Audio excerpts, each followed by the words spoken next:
একটি গল্প বলবো। গল্পর নাম সিংহ আর ইঁদুর। এক দেশে ছিল একটা সিংহ। সেই সিংহটা ঘুমাচ্ছিল। ঘুমাতে ঘুমাতে একটা ইঁদুর এসে গিয়েছিল। ইঁদুর এসে সিংহের পিঠে না বাঁধছিল। পরে সিংহটা রেগে রেগে গিয়ে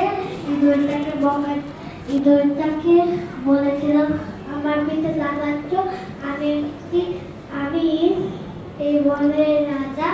পরে পরে ইঁদুরটা বলেছে, আমি আপনাকে সাহায্য করতে পারি। পরে একদিন সিংহটা ধরা পড়ে গিয়েছিল একটা শিকারের জালে। পরে ইঁদুরটা তার শক্ত দাঁত দিয়ে কামড় দিয়ে জালটা কেটে ফেলেছি। সিংহটা বলেছে, তুমি তো আসলেই আমাকে সাহায্য করতে পারো।